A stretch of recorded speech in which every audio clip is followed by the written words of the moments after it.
To be at the right place at the right time is a matter of luck. For photographer Herman Leonard, life was a series of lucky situations. It was after an apprenticeship with the master portrait photographer Yusef Karsh in 1948 that Leonard moved to New York and quickly made himself a nightly fixture in the jazz clubs on Swing Street, Greenwich Village, and in Harlem. In Allentown, there were no nightclubs or anything like that. But on the radio, I heard a few things. And then finally, after many years and after the war, I ended up in a real jazz nightclub in New York, the Royal Roost. Leonard said his aim was to create a visual diary of what he heard, to make people see the way the music sounded. And it all started at the Royal Roost. I became instant friends with the owners.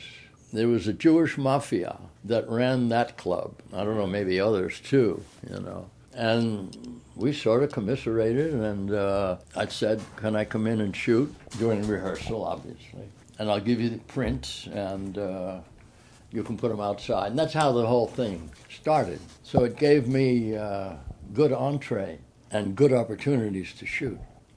There was no traditional work available for a jazz photographer in the late 1940s, so Herman Leonard started hustling.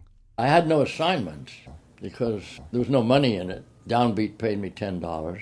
So I did other things to stay alive. Portraits mainly, magazine assignments. I was a stringer for Life for a while, for Esquire for a while.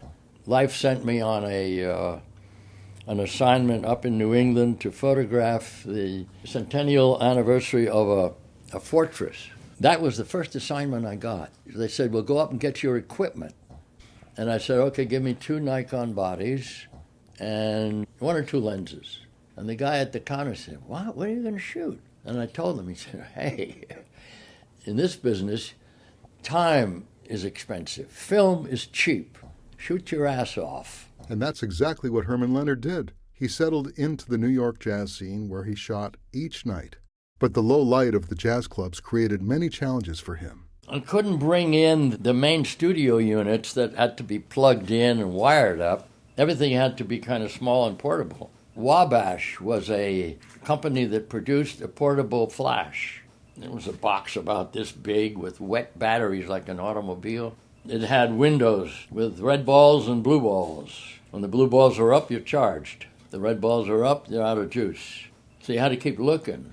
But out of each, I had 2 of those units. Each unit, fully charged, would give me about 50 flashes.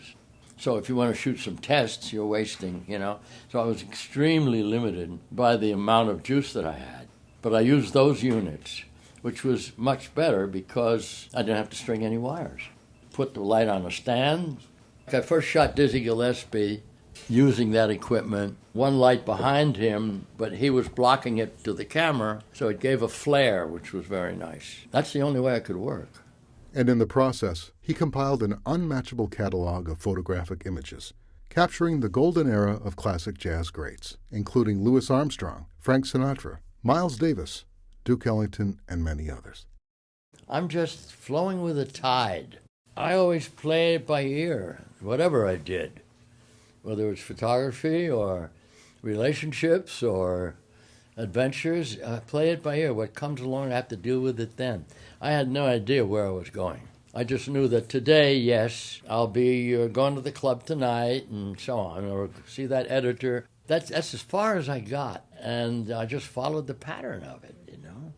Yeah, it hasn't been bad. Herman Leonard died last weekend at the Cedars-Sinai Hospital in Los Angeles. He was 87 years old. I'm Jim Luce in New York.